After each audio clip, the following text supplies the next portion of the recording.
¿Usted entonces prefiere campañas hechas por usted mismo antes que campañas prehechas que las mencione precisamente el juego que van a jugar? Eso depende del colmillo. Hay campañas prediseñadas que son maravillosas. En Calabozos te puedo nombrar la entrada al templo elemental y el regreso al templo elemental, que son clásicas, que es muy buena, como lo de la máscara roja para Ravenloft, que también es otra muy nombrada. Y son campañas muy chéveres porque ya están estructuradas. O sea, tú ya no tienes que coger el libro, leer, mirar cómo se hace, listo, tú vas para allá, tú vas para acá, listo, perfecto, la vamos a sacar, ¿sí?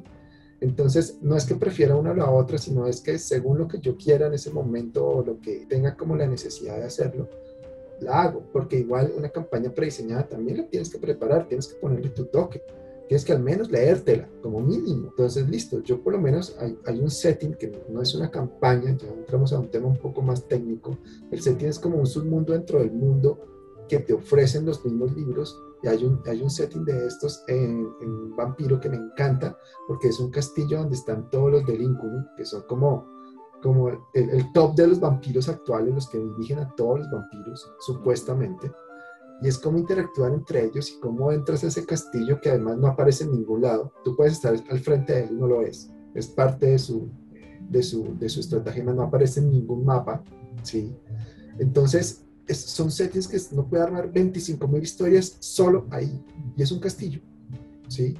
Como hay settings en calabozos, como el que nombramos que es Ravenloft, o como Dragonlance, o como, bueno, 20.000 settings, que también te cambian, te modifican las razas, te modifican ciertas reglas, y es chévere usarlos. Entonces, para mí no es como una camisa de fuerza de tengo que crear la historia yo, o tengo que crear una historia, porque lo podemos improvisar perfectamente. Hay historias improvisadas que han salido maravillosas, como hay historias improvisadas que han salido totalmente un fiasco. Como decimos los masters, bueno, en mi grupo de masters siempre hay un sitio, y perdonarán si hay niños escuchando esto, porque voy a decir una palabrota, pero de un lugar llamado La Mierda salen cosas para esa historia. Entonces uno siempre tiene que tener su fe y su corazón con ese lugar como máster para meter la mano y lo que te venga, tráelo, sin pensarlo.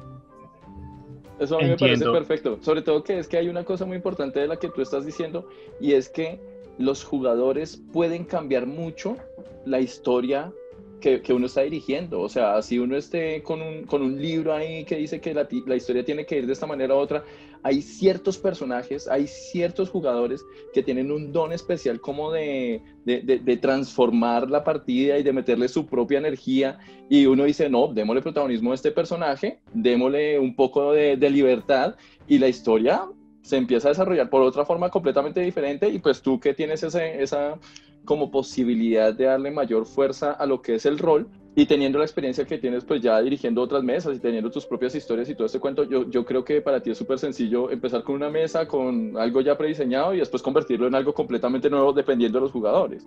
Pues mira que sí, monstruo, pero no es tanto como que cambie la historia, sino yo hago como hacen como digo yo, un giro en U. Entonces lo dejo que se vaya, que coja su camino tranquilo, pero te lo empiezo a traer, ¿sí?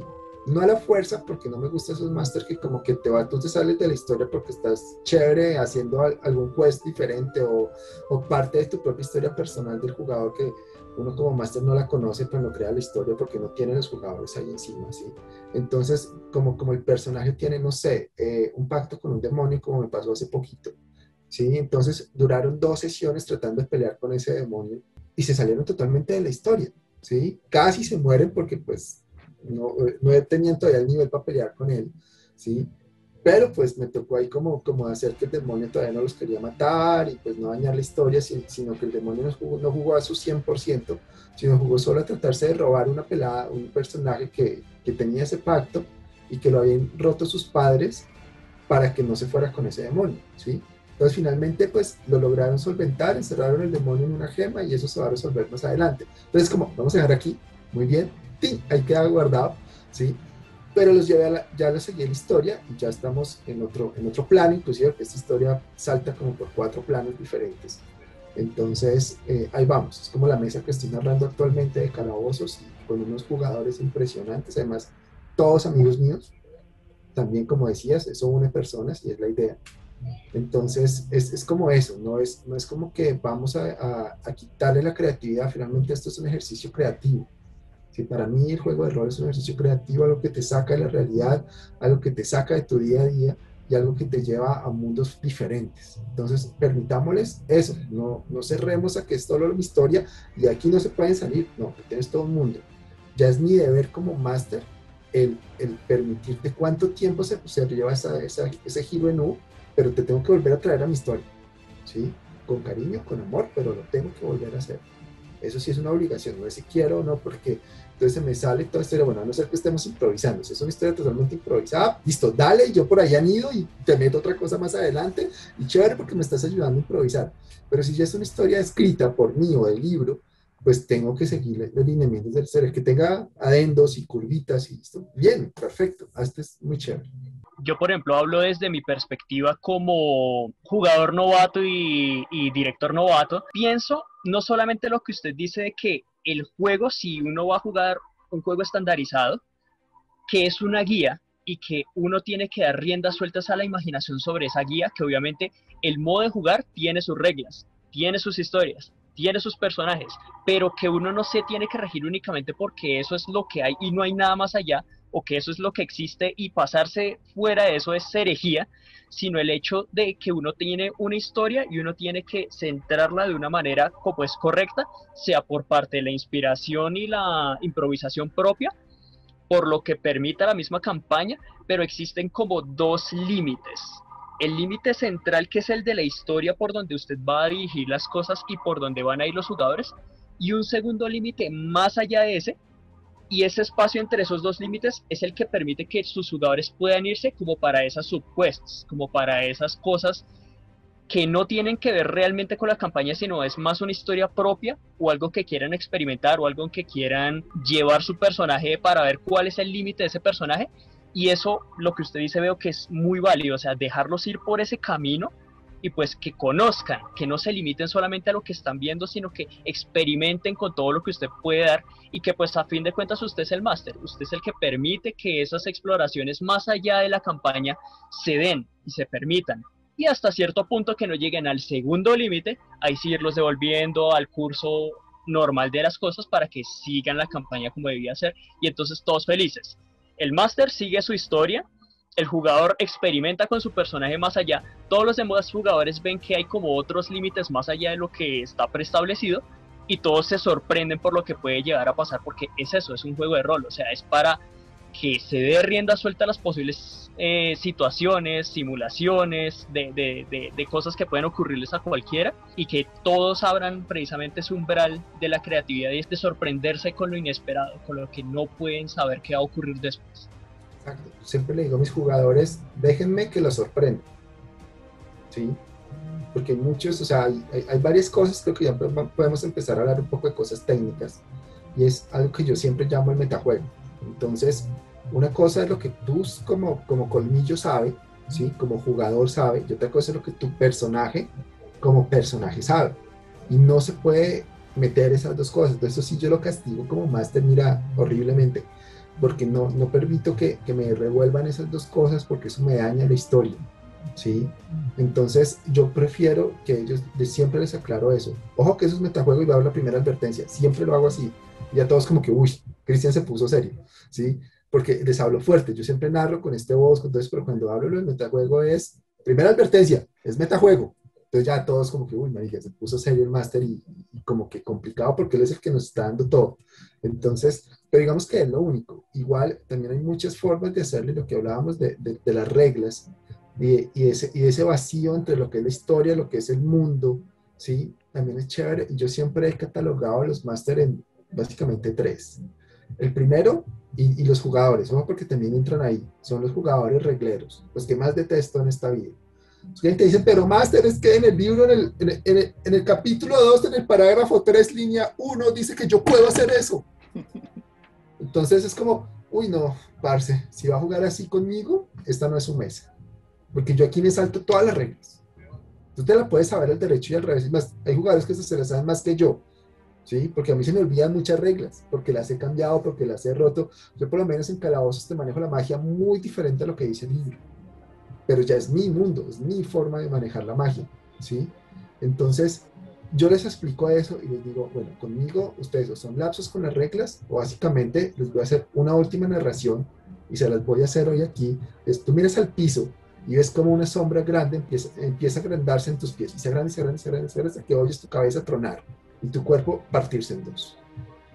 Tu personaje murió, ¿sí? Entonces, si no quieres que te narre eso, no vamos a ser regleros. Después están los jugadores que ya se pasan, es como de vamos a coger esto de mofa y vamos a romper la historia, que en cierto modo me gustan, son difíciles de manejar, me gustan. Yo por lo menos cuando pasa eso tengo un sistema que se llama los puntos de odio. Entonces cuando tú haces algo como jugador que va en contra de la historia y que me está haciendo mofa en la historia, llevas un punto de odio. Cuando completas 5, algo malo le va a pasar a tu personaje. Sí o sí. ¿Sí? Y si lo completas 2 veces, tu personaje muere. ¿Por qué? Porque ya eres un jugador fastidioso y que está rompiendo la mesa. Pero yo te lo aclaro desde el comienzo y te lo explico desde que iniciamos la mesa. ¿Sí? Solo una vez he completado los 5 puntos con una amiga y me tocó romperle un arco que quería mucho y su familiar lo cuidaba, que era como su parcero, su amigo, empezó a que cada vez que hacía algo malo, entonces la arañaba y no se curaba. Entonces ya se calmó el personaje, ya se, sí, son cosas así. Entonces no es como te va a castigar de que no juegues, sino te va a castigar dentro del juego con cosas que van a hacer chévere tu personaje y que tienes que mirar cómo lo solucionas. ¿Sí? Entonces digamos que eso es como yo lo funciono. Y el tercero son los jugadores chéveres que tengo ahora, que se dejan llevar, que obviamente toman sus propias decisiones y les gusta la narrativa, les gusta que el máster les narre, que el máster los lleve de la mano, ¿sí? Que a veces dicen, no, yo me suelto y quiero irme por este lado, pero listo, el máster también lo permite.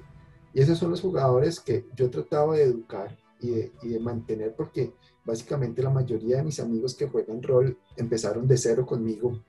Tengo una historia, digamos que ya me la sé al derecho y al revés, para jugadores novatos en calabozos, donde conocen como por encima todo lo que es el mundo de calabozos en una noche.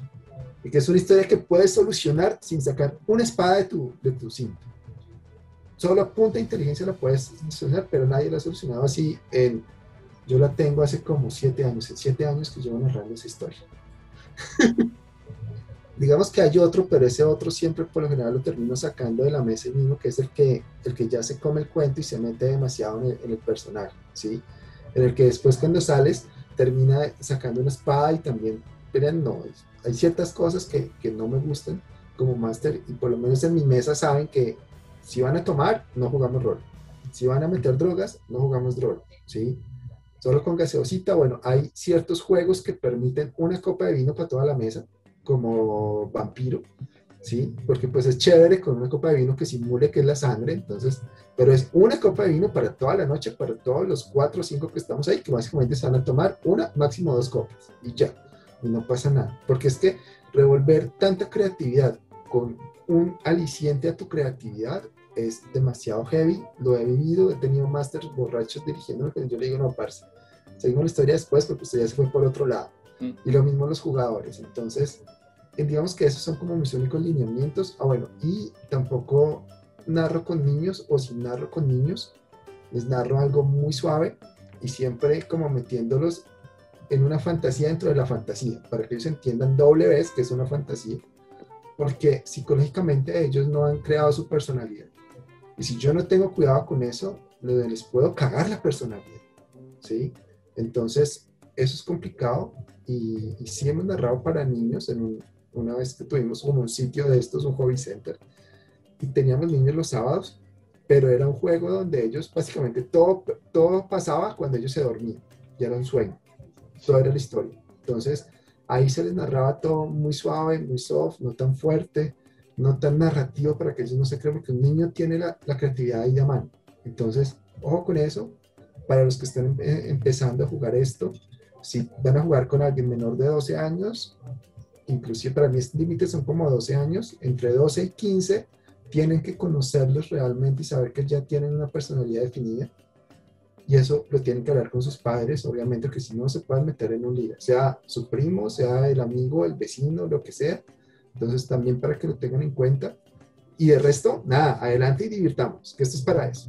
De hecho, un apartado en videos anteriores habíamos dicho precisamente que es bueno hacer vínculos entre la misma familia, o sea, acercar los lazos de la familia a través del rol. Pero eso que usted dice es muy cierto, porque los juegos didácticos son hechos precisamente para los niños, para que ellos dinamicen con lo que tienen ahí y posiblemente con el entorno. Pero esos juegos son diseñados precisamente para que no sean peligrosos para ellos, y el rol no puede ser una excepción. Hay que ser muy cuidadosos con la psicología y con la creatividad de estos niños, sobre todo pues, que usted lo unió de la manera correcta.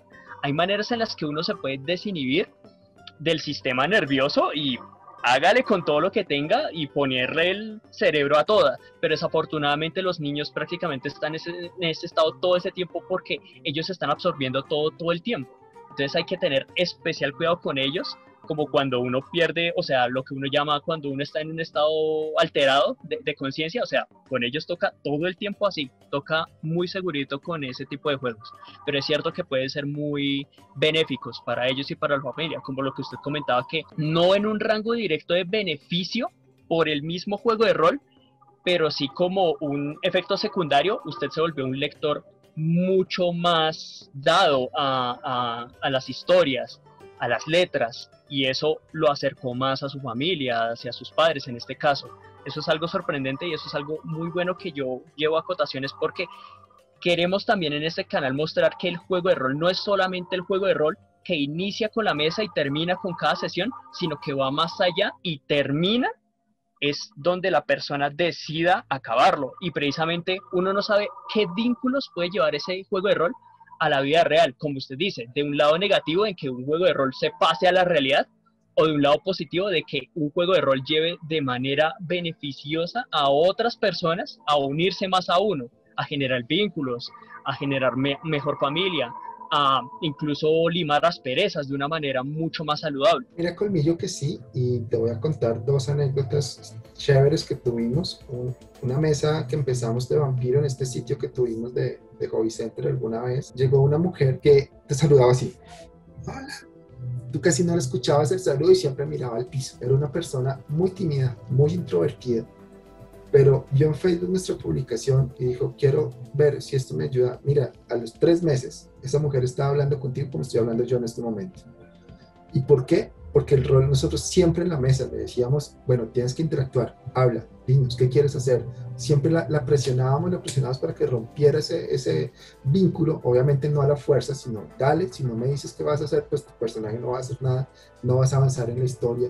Y fue sin querer, le hicimos una terapia de choque para que ella evolucionara, y ya después no la cansaba nadie de hablar. Volvió a ser una mujer perfecta como siempre las conocemos, que ellas hablan hasta por los codos, y es parte de lo que nos encanta. Y en lo que decías de limar asperezas, una vez en una mesa con un grupo de amigos, bueno, yo hasta ahora los estaba conociendo, era como ellos jugaban, era Magic conmigo, bueno, uno de ellos, y los conocí y me dijeron: tú narras, sí, queremos que nos narres vampiro, no sé qué.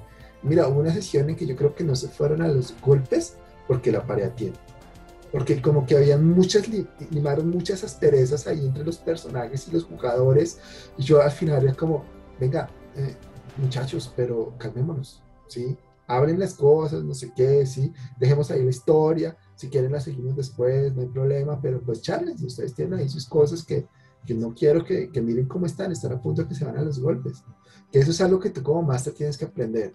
Sí, leer a tus jugadores, siempre los tienes que leer, no solo por estas cosas, sino si hay uno que se está durmiendo, si hay uno que está como pensando mucho en las cosas y no sabe qué hacer, entonces uno se vuelve casi que un psicólogo de ellos y aprende a conocerlos bastante, ¿sí? Y eso es lo que a mí me gusta, sobre todo para los juegos de suspenso, porque hay un juego, el culto, que se llama culto, ¿sí? Que la idea del juego, y el juego mismo en unos apartados del libro lo dice, es que asustar al jugador a través del personaje. Y para eso tienes que conocer al jugador, ¿sí? Tienes que conocer sus miedos, tienes que conocer sus aflicciones, tienes que conocer un poco inclusive de su familia y todo. Y es un juego que además te dice que lo puedes jugar siendo tú. O sea, tú como Colmillo puedes jugar sin problema, siendo tú mismo, que es una de las cosas más complicadas de hacer, pero se puede. Entonces, son cosas chéveres del rol. Obviamente todo hobby tiene sus pros y sus contras. Aquí los estamos hablando abiertamente, ¿sí? Y chévere si de pronto en algún comentario o algo más adelante les surgen preguntas y quieren que les ayude a responderlas, pues ya saben cómo contactarme y con gusto se les colabora.